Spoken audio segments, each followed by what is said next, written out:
আমরা জানি প্রধান উপদেষ্টা কোনো রাজনীতিবিদ নয়, উনি জ্ঞান পিপাসু। তাই উনি ওনার প্রজ্ঞা ও জ্ঞান দিয়ে রাষ্ট্রের অপ্রত্যাশিত অংশসমূহ জনগণের প্রত্যাশা অনুযায়ী সংস্কারের জন্য সকল রাজনৈতিক দলকে নিয়ে ঐক্যবদ্ধ আলোচনা শুরু করেছেন। শোনা যাক।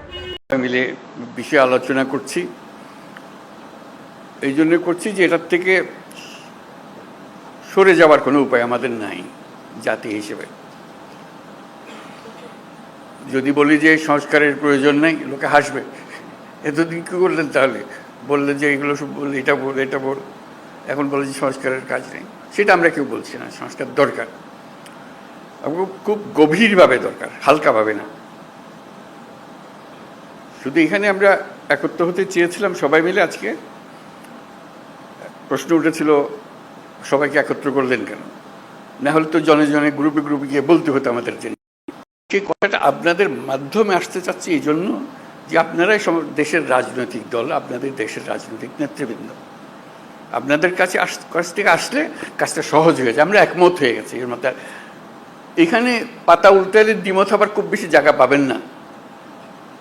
ছোটোখাটো দিয়ে একটা পরিবর্তন করতে পারেন হয়তো, না হলে তো দুর্নীতির থেকে বাঁচতে হবে। সেটা বলতে গিয়ে কী এমন কথা আমি বলবো যেটাতে আমাকে সাংঘাতিক আপত্তি থাকবে। কাজেই আপত্তি থাকলে সেটা সংশোধন করা যাবে। এটা উনি বলেছেন বলে যে আমাদের, ওনারা কমিশন বলেছেন বলে যে আমাদের একেবারে হুবহু নিতে হবে তারও কোনো কারণ নেই। কাজেই সংস্কার থেকে আমাদের কোনো বাঁচোয়া নেই এবং সেটা গভীরভাবে হতে হবে। আমরা সেটাতে একতাবদ্ধ, এটাই হলো বিষয়টা জানানো করা। এখন কাজটা কীভাবে হবে? আমরা বলছি রেজাল্টটা কী পেতে চাই, সেটা বললেই কথাটা পরিষ্কার হয়ে যাবে।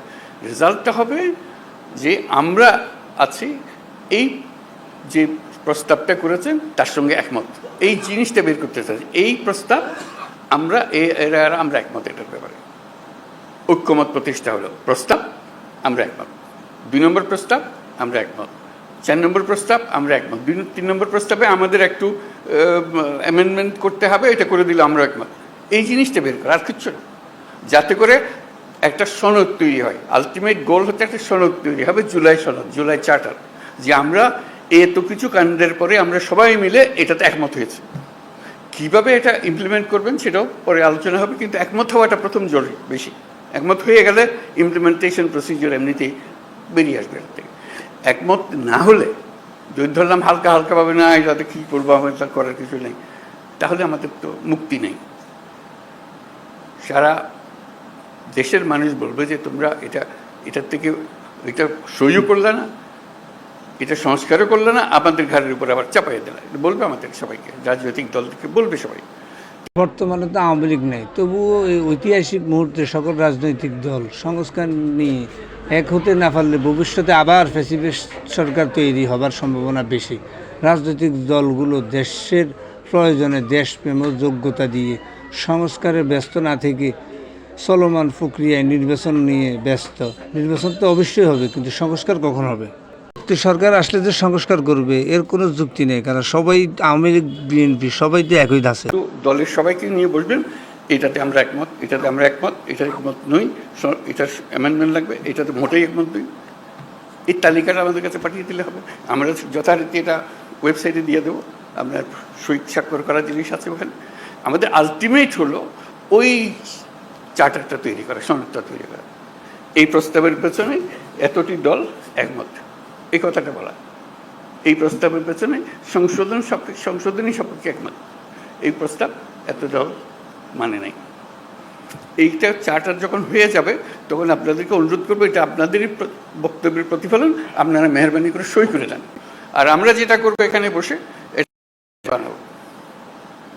আপনারা কোন দল কোনটা ইয়েস বলছেন আমরা রাজি, কোন দল নো বলছেন আমরা রাজি না, কোন দল বলছে আমরা সংস্কার রাজি, আমরা সবাই ওয়েবসাইটে দিয়ে দেবো। দেশের যে কোনো মানুষ দেখতে পাবে কোন কোন বিষয়ের প্রতি তার সম্মতি আছে, কোন বিষয়ের প্রতি মানুষের সম্মতি নাই। এটা কোনো গোপন জিনিস না, এটা রাজনৈতিক দলের একটা বক্তব্য। আপনি বলেন যে আমি কোনোটার দিকে সম্মতি নেই, লিখে দেন, আমরা ওটা ওয়েবসাইটে দিয়ে দেবো যে এইটার এই দলের। আশা করি আমরা এই কাজটা করতে পারি। এটা করতে হবে, করতে পারবার কথা না, এটা করতে হবে। এইটার থেকে আমাদের মুক্তি নাই। তো এই দেশটাকে দেশ হিসেবে রাখতে হলে এই কাজটা করতে হবে এবং আপনাদের কাছেই দায়িত্ব। আমরা কি অন্যের কাছে যাবো এটা করার জন্য? আপনারাই হলেন দেশের নেতা।